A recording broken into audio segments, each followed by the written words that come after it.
Hello boys and girls, and welcome to our next chapter reading for our story, Flat Stanley. Now before we begin, we want to say thank you to a few special people who of course are our author, Jeff Brown, the illustrator, Scott Nash, the publishers, HarperCollins, and our friends at Access Copyright on behalf of the publisher who is allowing us to share this story together. Now, last week, we started reading our story, Flat Stanley, and something really big happened.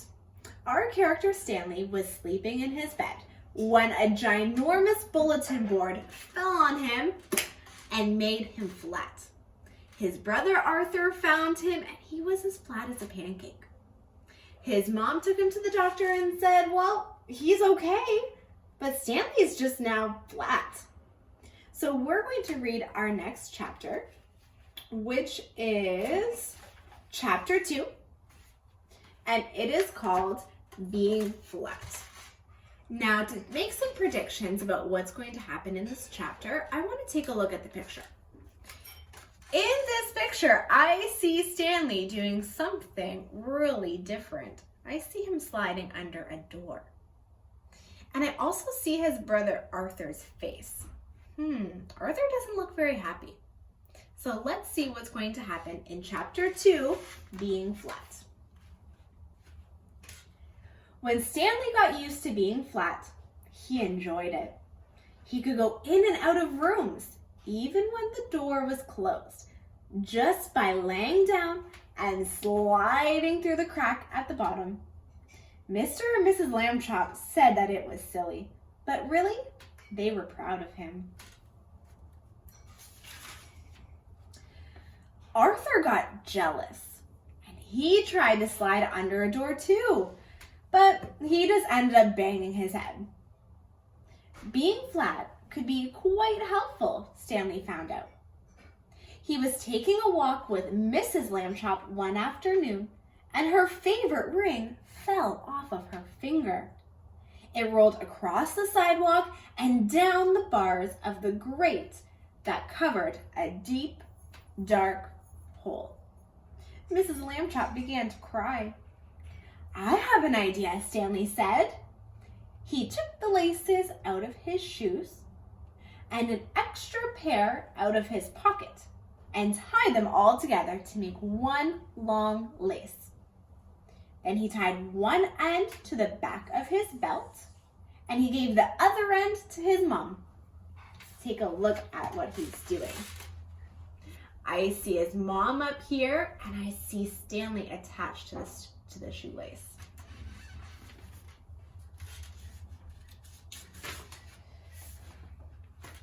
Lower me, he said, and I'll look for the ring. Thank you, Stanley, Mrs. Lambchop said. She lowered him between the bars and moved him carefully up and down and side to side so that he could search the whole floor of the hole.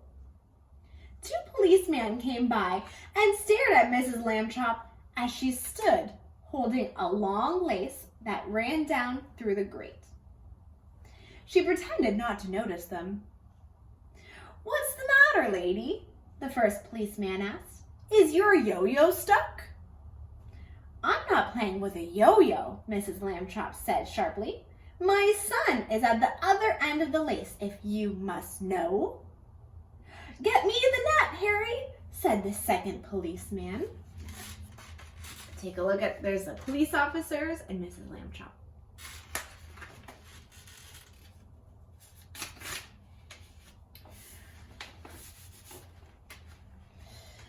Get the net! We have to save this boy! Just then, down in the hole, Stanley cried out, Hooray! Mrs. Lambchop pulled him up, and he had the ring. Good for you, Stanley, she said. Then she turned to the police officers. See, he saved me, she said. Shame. The police officers apologized. We didn't understand. We're sorry. We have been hasty. We see that now. People should think twice before making rude remarks, said Mrs. Lambchop, and then not make them at all. The policeman realized that was a good rule, and they should probably remember it. One day, Stanley got a letter from his friend, Thomas Anthony Jeffrey, whose family had moved to California. A school vacation was about to begin, and Stanley was invited to spend it with the Jeffreys. "Oh boy," Stanley said, "I would love to go." Mr. Lambchop sighed.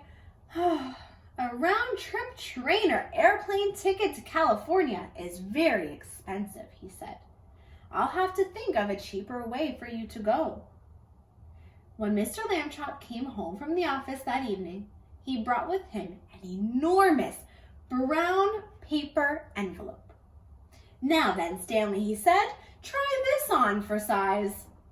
The envelope fit Stanley very well. There's a picture of Stanley in his envelope. I wonder if you boys and girls can make a prediction. Why is Mr. Lambchop putting Stanley in an envelope? Let's see.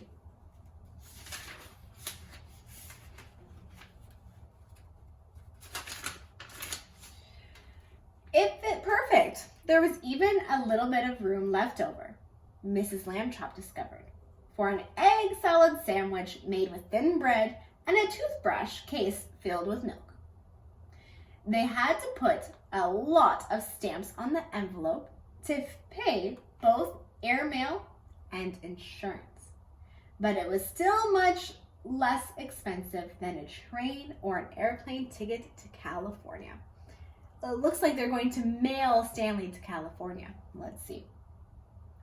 The next day, Mr. and Mrs. Lambchop slid Stanley into his envelope, along with his snack and his milk, and mailed him from the box on the corner. The envelope had to be folded to fit through the slot, but Stanley was limber, and inside the box, he straightened right out again. There he goes. Mrs. Lambchop was nervous because Stanley had never been away from home alone before. She rapped on the box. "Can you hear me, dear?" she said. "Are you all right?" Stanley's voice came quite clear. "I'm fine. Can I eat my sandwich now?" "Wait a little while and try not to get overheated, dear," Mrs. Lambchop said. Then she and Mr. Lambchop said, "Goodbye, goodbye." Stanley had a fine time in California. When the visit was over, the Jeffreys returned him in a beautiful white envelope that they had made themselves. It had red and blue markings to show that it was airmail, and Thomas Jeffrey had lettered it valuable and fragile and this side up. Back home, Stanley told his family that he was handled so carefully he never felt a single bump. Mr. Lambchop said it proved that jet planes were wonderful, and so was the Postal Service, and that this was a great age to be alive. Stanley thought so too. So now, boys and girls, that's the end of our chapter. I'm going to give you a sneak peek of our next. Our next chapter is chapter 3, called Stanley the Kite. I see in the picture, there's Arthur, Mr. Lambchop, and look at Stanley all rolled up. Man, oh man. I'll put our bookmark there and we'll be able to read that together next week. Now, boys and girls, that we're done chapter 2, I have a few questions for you. So after reading this chapter, I would like to know, what did Stanley like to do now that he was flat? At the beginning of our chapter, there was a few examples of what Stanley could do now. I would like you to choose one to tell me about. Question number 2 is, how was Stanley able to help his mother? Stanley did something very special to help his mom. Let me know what that was. And last, how did Stanley travel to California? He went on a trip to see his friend Thomas, and he did it in a very special way. You can tell me how Stanley got there. Now, boys and girls, to answer these questions. You can, of course, type out your answers on the Google form that has a link in this assignment. Or since it is a writing task, you can write it out by hand, take a picture of it, and then put it into the Dropbox for this assignment, whatever way works best for you. And now, boys and girls, we are done our chapter 2.